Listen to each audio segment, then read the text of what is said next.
What's happening, folks? Back with another reaction, back with some more Talk and their 1984 album, It's My Life. Wanted to give a big shout out to Stuart once again, as well as Elyssia, who reminded me it was actually her who had made some Talk available. I'm not sure if there's some overlap or some different things, but we'll go through the album that Stuart sent, and then I'll go through my emails, which I get a lot of emails these days, but I will, keyword search, I will find it, and then we'll go through anything different that Elyssia sent. So big shout out to you both.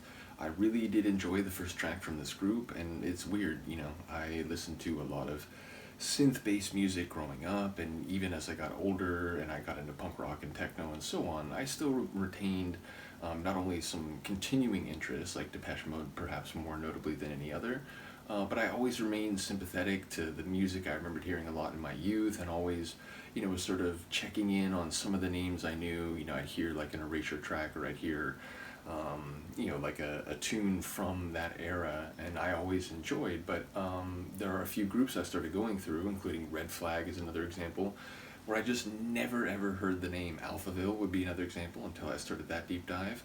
I never ever heard the name, and a number of these deep dives in which that is the case have become really exciting, and I'm loving like pretty much every tune. So yeah, the first track from Talk was very impressive, and I remember Philip saying in particular that this is a group that I'm going to enjoy, and he's been following the different deep dives and helping with a great number of them for a while now. So I do think he has a good sense of the types of tunes that are particularly interesting to me and so on. So when I read that, I was like, okay, I'm even more excited about this. So the second tune on the 1984 album, It's My Life, is, make sure I have this right, Such a Shame. Makes me think of the Fats Domino, Ain't That a Shame, which, I should react to that at some point. It is a fantastic classic. But yeah, it sounds like, I don't know, it's a phrase that could be more genuine or more dismissive or even sarcastic. Such a shame, when you're actually quite pleased at whatever the outcome is. But you're, perhaps talking to someone who you got the better of. In that context, it would perhaps be more rivalrous and competitive than genuinely antipathetic. But it does also, it could be in the context of a more serious, like, someone, they lived this life and they got to the point where they were maybe going to do something important or special, or they had just gotten into that position, and then, they passed away, or there was a, tragic accident, and like, it's such a shame, like, the degree to which the loss or like pain of absence is felt is perhaps more keen than in, a normal situation. So again, depending on whether it's more genuine or more, again, sarcastic or even comedic, I feel like it could be a very different meaning and obviously run in very different directions. So only having heard one of their tunes, I'm not sure what to make of their songwriting yet, or the way they use titles. But ultimately, like I said, I was really keen on the first track, looking forward to the rest of the album. Once again, shout out to Stuart, and let's check it out. This is Talk. The track is Such a Shame, and it's from the 1984 album, It's My Life, though I do have to point out this is the 1997 remaster that we're going through.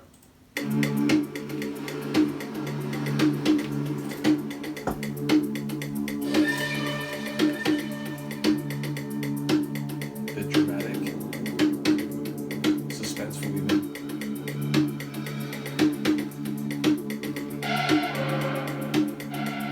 Oh, I love that. Anything that makes me think of dissonant techno synths.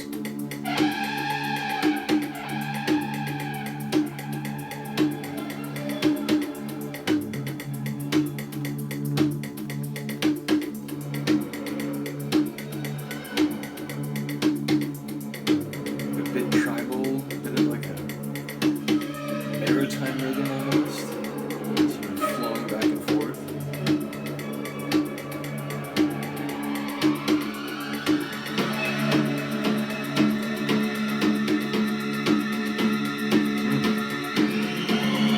Such a shame to believe in escape, a life of embrace. That's a change, till I'm finally left with a minute. Tell me to relax, I'll just stay out. Maybe I don't know, change. A feeling that we share. It's a shame.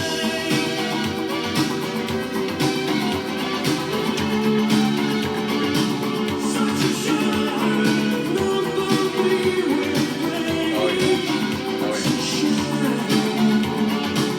Such a shame. Nobody erase. Such a shame.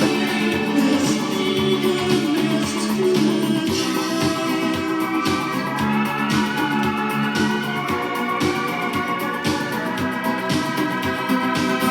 It's a shame.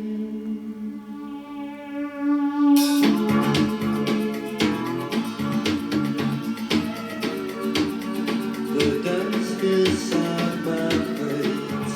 That's a shame.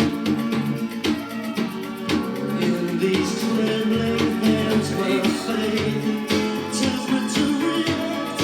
I don't care. Bit of a jazzy synth, Maybe it's some kind of passion change. or like keyboard chord. It's a shame. The chorus in this one is killer. Nobody will break. It's a shame. Such a shame. Nobody erase. Such a shame. This eagerness to change.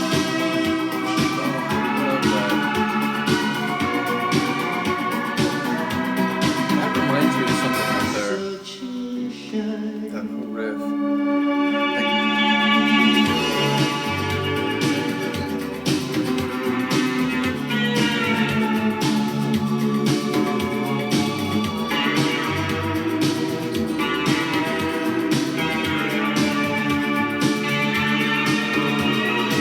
It's almost like a sort of brass sounding synth, but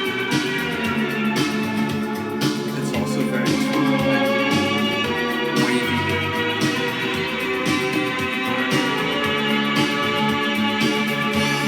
Someone to relax.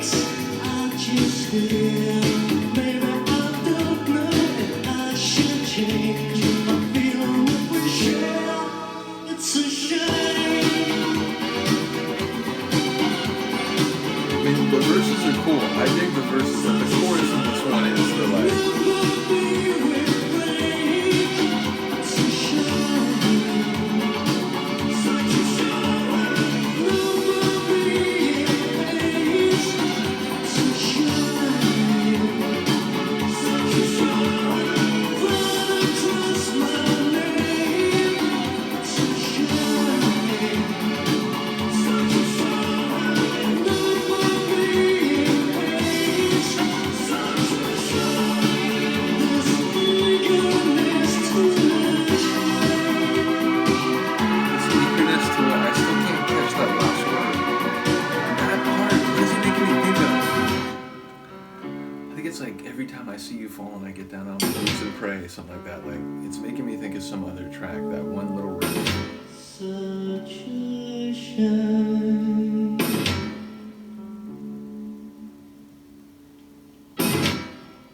I don't even know what to expect at this point. It could end. It could roll back in.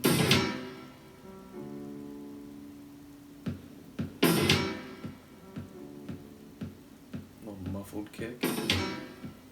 Oh, we're fading though. See, I mean, again, the cheekiness, the eccentricity of so many like compositional choices and a bunch of deep dives I'm doing late 70s, early 80s. It really does feel like people were trying different things, exploring, their own sound,